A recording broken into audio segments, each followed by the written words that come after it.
Settle yourself in. Feel the weight of your body sink into the surface beneath you. The room around you is familiar and still, perhaps the faint hum of a distant appliance or the occasional sigh of wind outside your window. Now imagine these sounds slowly fading away. In their place comes a deeper silence, the kind that exists only far from the modern world. A silence that is not truly empty, for beneath it there is the gentle hush of water meeting the shore, the soft rustle of grass moved by a coastal breeze, and somewhere in the distance, the low call of a seabird greeting the first light of dawn. The year is many centuries past. You are standing in a small settlement on the edge of a northern shore, perhaps in what is now Norway or Iceland or the windswept Faroe Islands. The land here is not gentle. Hills roll unevenly toward the sea, scattered with rock and moss, and the air is tinged with salt and the faint, smoky scent of peat fires. The people here live close to the earth and the water. They measure time not by the ticking of a clock, but by the shifting of the tide, the arc of the sun, and the slow turn of seasons. Every day begins and ends with the awareness of weather. For here, weather decides whether you will have a good day, a hard day, or a dangerous one. Tonight, you will follow one man through a single day of his life. Not a raider or a warrior from the sagas, but a fisherman. One whose battles are not with men, but with the sea's moods and the patience it demands. His hands are marked not by sword grips, but by rope burns and the rough touch of salt water. His victories are measured not in silver, but in the weight of his catch. And so, we begin our slow journey. Step quietly into his world, and let the rhythm of his life guide your thoughts as you drift toward rest. The first light of morning comes reluctantly here. It does not burst over the horizon. It seeps into the sky, turning the deep black of night into a muted gray-blue, and only much later into pale gold. The fisherman sleeps on a low wooden frame in a small room lined with turf walls, insulated against the wind. The blanket that covers him is heavy, woven from coarse wool, and beneath it, animal skins add extra warmth. The air inside is cool enough that his breath leaves faint traces in the dim light. Somewhere in the shadows, the faint crackle of embers can be heard. His wife has been up before him, coaxing the fire to life for the morning. The smell of smoke mingles with the more constant scent of dried fish that hangs in the air, a reminder of the last season's work. Slowly, he sits up. The floor beneath his feet is hard and cold, beaten earth, smoothed by years of footsteps. On the wall hang the clothes he will wear, a wool tunic, patched in several places, trousers of the same rough fabric, thick woolen socks, and boots made of leather darkened from years of salt and seawater. Thick cloak smelling faintly of the sea waits on a peg by the door. He dresses in silence, the room around him waking in slow, familiar ways. A child shifts in a corner, pulling a blanket tighter. Wooden ladle clinks softly against a clay pot, as his wife stirs a thin porridge over the fire. Quiet is not awkward. It is the quiet of people who have begun many mornings exactly like this.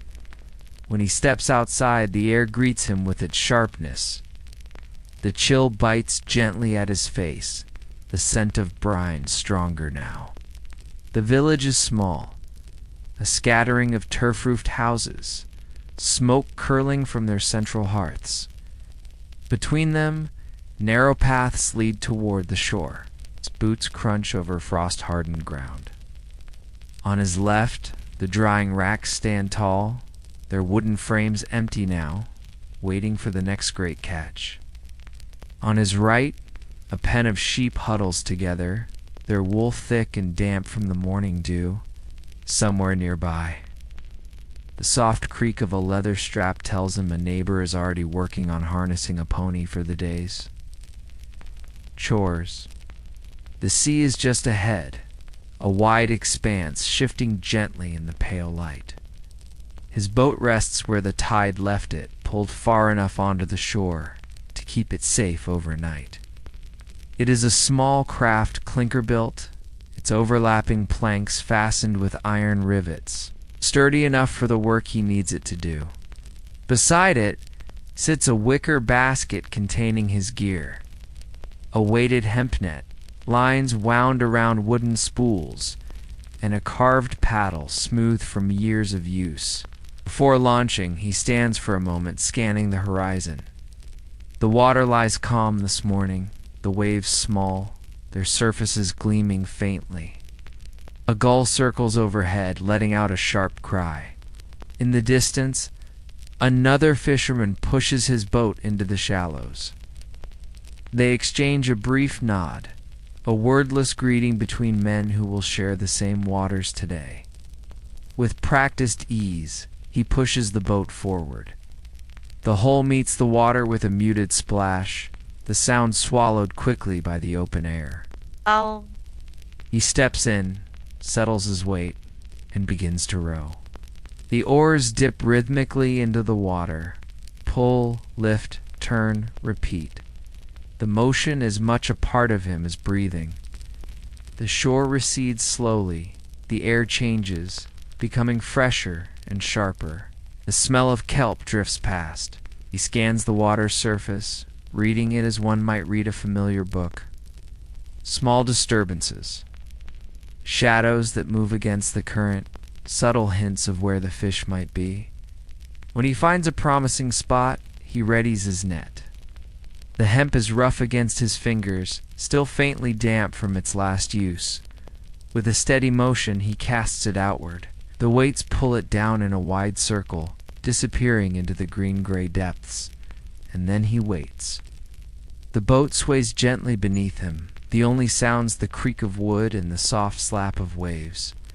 The horizon is a thin, pale line where sky and water meet. Time here is not counted in minutes, but in the slow rhythm of the sea, in the rise and fall of swells and the distant calls of birds and the feel of the rope beneath, hand as he waits for the net to grow heavy. The man in the small boat is not a name you will find carved into runestones or written in sagas. No chronicler has set down his deeds, and no poet has woven verses about his life. But within the quiet network of his own world, the village, the shore, the stretch of water he knows better than most, his presence is as constant as the tide, who's born within sight of these waters. His first memories are stitched together from moments of wind and salt. The way the breeze rattled the turf on the roof during storms. The cold splash of seawater against bare feet when he was too young to be out on the boat.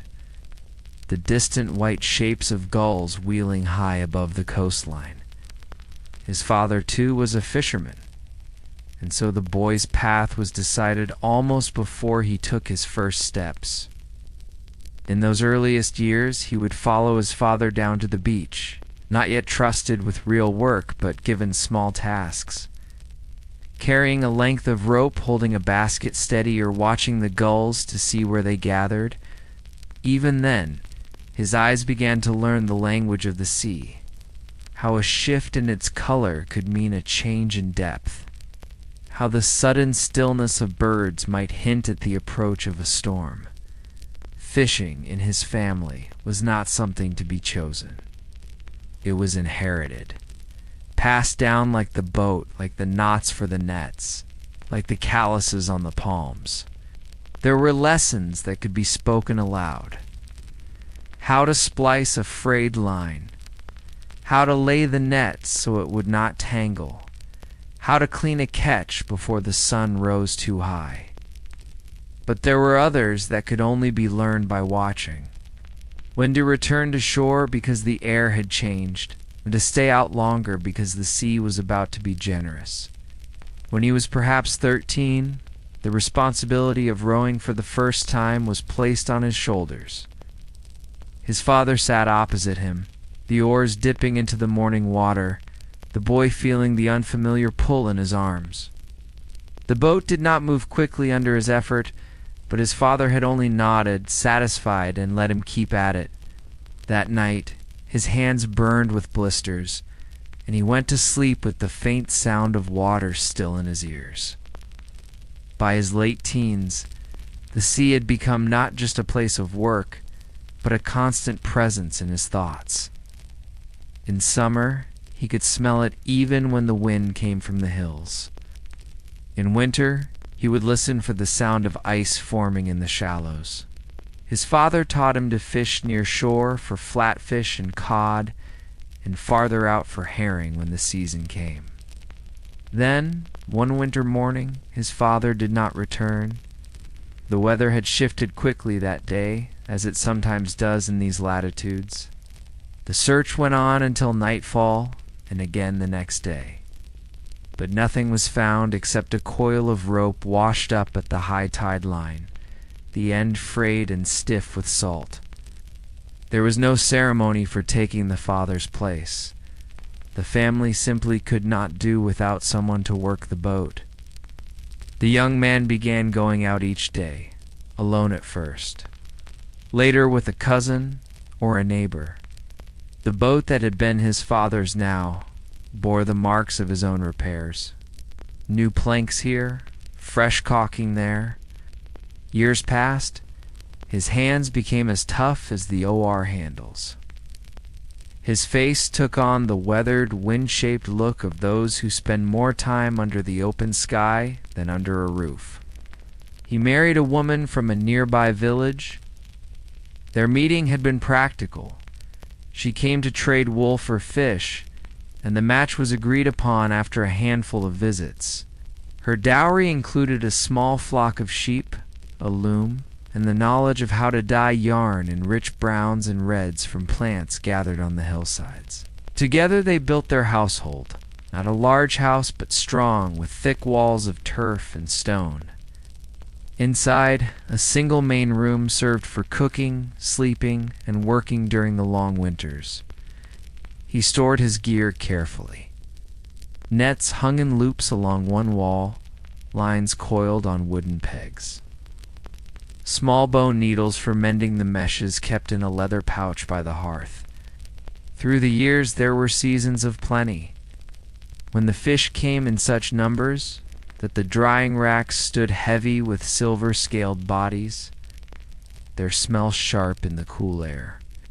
There were also lean years, when the sea seemed empty and meals grew smaller. In those times, he would mend his nets again and again, as if their readiness alone might coax the fish back. Now, in the middle of his life, the fisherman works with a rhythm that is almost meditative. He rows not with urgency, but with steady, practiced strokes. He watches the water not with the sharp, impatient gaze of youth, but with the patient acceptance of someone who knows that the sea will give what it gives and take what it takes. And so as he drifts now on the water waiting for the pull of the net, his life feels less like a series of years and more like the repetition of a single long day, one that has been lived by countless men before him, and will be lived by others after he is gone. If you were to stand on this very shore today, centuries after the fisherman's boat last cut through these waters, you might not at first see any trace of his world. The sea is a master of erasing. Wood rots, rope unravels, footprints vanish with the tide. But history, if you know where to look, leaves quiet echoes. Beneath layers of peat and sand, archaeologists have uncovered these echoes. A fragment of a clinker-built boat, its curved planks still holding the faint shape of the hull, the rivets rusted to the color of dried blood. Stone sinkers, smooth-edged from years of handling, once used to weigh down nets into deep water. Iron fish hooks, some so small they could catch herring, others large enough for cod or halibut. Occasionally, in harbors where the mud has been thick and airless, even nets themselves have been found, their hemp fibers preserved against time. Knotted with care, they reveal patterns that were as much a part of fishing culture as the songs sung while mending them. Each knot, each measured space between the cords, told of a specific kind of fish, a specific method, a knowledge built from trial, error, and memory passed through generations. The Vikings are often remembered as warriors and explorers, but the truth of their survival lies just as much in this: the daily work of securing food from the sea. Fishing was not a side task. It was a foundation. Some catches were eaten fresh, grilled over an open fire, or boiled into stews thickened with barley. Others were preserved, split open, salted, and dried until they could last for months or even years. Sites along the Norwegian and Icelandic coasts have revealed the remains of large drying racks, long rows of wooden frames where fish hung in the cold air, their bodies stiffening until they became stockfish, hard and nearly weightless. This preserved fish was not only food for the long winter, it was a form of currency, traded inland for grain, cloth, or tools. In some cases, it even traveled with merchants across the seas, feeding crews far from their home shores. But there is still much we do not know. Written sources from the Viking Age rarely speak in detail about the lives of fishermen. The sagas favor tales of kings, feuds, voyages, and raids, quiet labor of casting and hauling nets. Work done every day, without glory, does not fit neatly into the shape of a heroic story, yet there are hints. In fragments of poetry, the sea is sometimes described not as a battlefield, but as a giver and taker, a force that nourishes and humbles. In the Eddas, the gods themselves are sometimes imagined fishing, not for survival, but as a way of showing skill, patience, and power over the water. Modern divers have found small details that give these fishermen a voice the sagas did not. In one sunken boat, a wooden cup was discovered, still resting where it must have rolled during the boat's last moments afloat. In another, a carved piece of antler, not a tool, but a charm, etched with simple designs. Perhaps it was carried for luck, touched each morning before the net was cast. And so, when we imagine our fisherman waiting in his boat for the net to grow heavy, we can place him within a long, unbroken chain, a tradition that was never written down, but can still be traced in the things the sea has chosen to keep. The mystery of his life is not in great battles or journeys to distant shores. It is in the way he read the water and the exact shape of the knots in his net, in the unseen connection between his hands and the countless hands before his, each performing the same work beneath the same sky. While our fisherman rows slowly back toward the shore, the sun now higher, but still pale in the northern sky. It is worth stepping back and seeing where he fits within the larger structure of Viking society. Life in the Viking Age was layered, though not in the rigid way of later medieval kingdoms. At the foundation were people like him, farmers, herders, craftsmen, and fishermen. They were the ones who kept the community alive day after day, season after season. Their wealth was not measured in silver arm rings or imported silks, but in the fullness of their food stores, the sturdiness of their tools, and the health of their families, Above them stood the chieftains. These leaders commanded the respect of the community and held the authority to settle disputes at the thing. Their halls were larger, their hearth fires wider, their gatherings more lavish. Chieftains' clothing would be richer, dyed in colors that required costly ingredients, fastened with ornate brooches of bronze or silver. The weapons hanging on their walls were not merely tools of survival, but symbols of status, forged by skilled smiths. Merchants formed another group, not always wealthy, but often better connected than those who stayed home. They navigated rivers and coastlines, carrying goods from one settlement to another.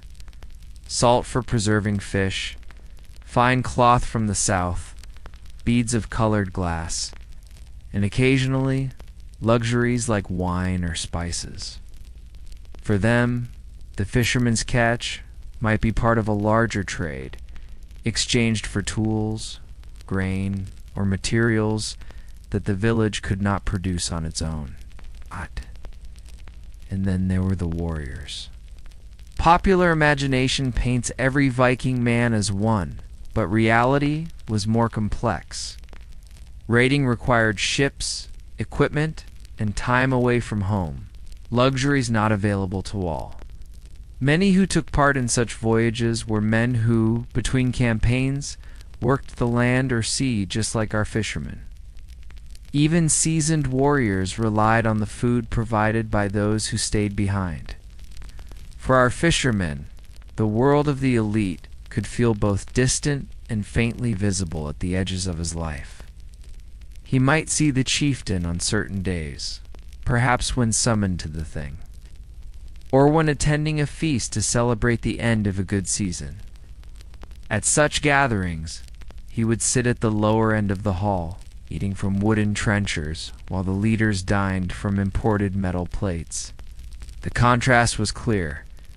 The chieftain's wealth displayed openly in the decorations of the hall, tapestries, finely carved furniture, drinking horns tipped with silver, while the fisherman's home remained simple, its beauty found in the warmth of the hearth, the order of neatly hung nets, and the steady presence of tools ready for work.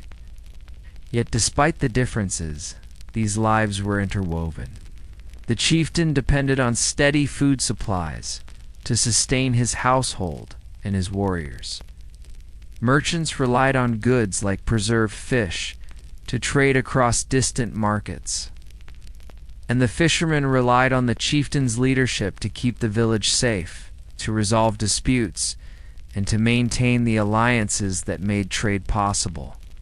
It was an unspoken balance, the sea's bounty flowing upward through the layers of society, while protection, stability, and trade flowed downward. Without one, the other could not endure. As the fisherman's boat scrapes gently against the pebbled shore, he hauls it up beyond the reach of the tide. The nets are lifted from the hull, heavy with the day's work. Some of the catch will be eaten fresh, some preserved, some perhaps set aside for trade. In the distance, smoke rises from other houses, and voices carry faintly on the wind. The village is alive with the same small labors that have always sustained it. And in this moment, the fisherman's place within it is both modest and essential, as constant as the tide, as necessary as the air moving in from the sea. The light has shifted since the morning. What was once a cold, pale glow over the water is now a warmer, softer light that slides gently across the village. The fisherman has finished cleaning his catch, his hands moving in the same practiced motions they've known for decades, and the fish now rest in woven baskets their scales. Catching the sunlight in quick flashes of silver and white, from here the day slows. Some of the fish will be prepared for tonight's meal. Others will be taken to the drying racks to be preserved for the coming months. He works without haste, his movements unhurried, pausing now and again to stretch his back or glance toward the sea as if measuring how much daylight remains before evening. Inside the small turf-roofed home, the hearth fires burning steadily, casting a soft orange glow against the stone. The smell of smoke drifts upward and out through the roof vent, mixing with the scent of cooking. A broth simmering, its steam curling in the cool interior air. He sits for a while on a low wooden bench, mending a section of netting. The rhythm of threading and knotting is quiet work, the kind that allows the mind to wander. In those moments, the sound of the village seems to fade into the steady hush of the sea, a background presence that never leaves. Children's laughter echoes faintly from somewhere near the grazing pens. A dog barks once, then settles. Farther away, the steady tapping of a hammer carries on the breeze, perhaps from a neighbor repairing a piece of equipment before the season changes. As the sun dips lower, painting the water with streaks of gold, the fisherman steps outside one last time. The air is cooler now, carrying with it the faint chill of the coming night. Out at the horizon, the sea blends into the sky in a soft haze, the two becoming indistinguishable in the fading light. He takes a slow breath, the salt temps filling his lungs. Tomorrow, the routine will begin again. The early wake, row. The quiet walk to the shore, the rowing, the casting, the waiting. The same work repeated over countless days. Yet in this repetition lies a kind of peace, a life shaped by the tide, steady and unchanging. Back inside, he shares the evening meal with his family, simple, warm, and satisfying. The firelight flickers over their faces, casting shadows that dance gently on the walls. Outside, the wind rises, rattling the wooden shutters softly. When the meal is finished and the fire banked for the night, he lies down on the same low bed he rose from this morning. The weight of the wool blanket settles over him, the faint smell of the sea still clinging to his clothes. Beyond the walls, the waves continue their endless rhythm, washing against the shore as they have for centuries. In the darkness, his eyes close. The world outside narrows to the sound of the water, the feel of the heavy blanket, and the steady, even pull of his breathing. The day is done, and another will come, just as it always has and always will. As you drift now toward your own rest, picture that quiet shore, the boat pulled high above the tide line, the nets coiled neatly for the morning. Let the slow, steady rhythm of the fisherman's life guide you into sleep, as constant and unbroken as the tide itself.